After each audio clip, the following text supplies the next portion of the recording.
Update AITAH. Because my GF wants to take her ex-husband to her work Christmas party.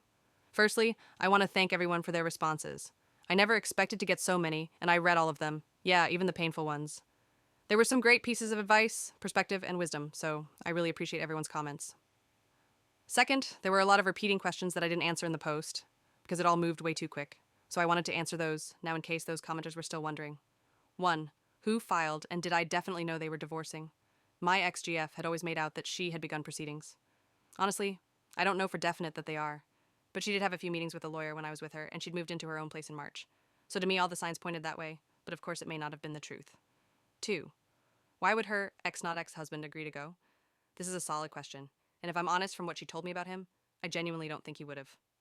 One of the reasons she gave for their marriage collapsing was that he became more antisocial and introverted and stopped wanting to go anywhere and do anything with her. I think that's why it felt worse, because if she was telling the truth about him, she was willing to take someone who had previously, on multiple occasions, said he didn't want go and do things.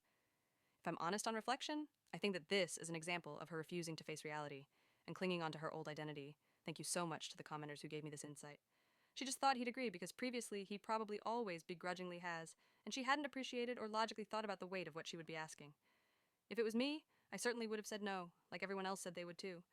So, onto the update. We split up. Thanks to all the perspectives here, I texted her to say that I hoped she was okay and that the space had given me time to reflect on the situation.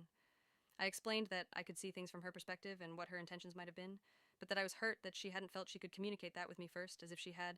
The outcome might have been different, and we could have worked something out. However, I felt her behavior in calling me selfish, and then not running decisions by me, etc., was disrespectful and inconsiderate, and that was now my major problem in moving forward with the relationship. She replied to say that if I was going to just bring another source of pain and stress to her life, then I may as well go, because I was still making the whole thing about me and my feelings and not appreciating her not breaking apart at the seams while her life did. So she'd be taking more space until I decided what I wanted.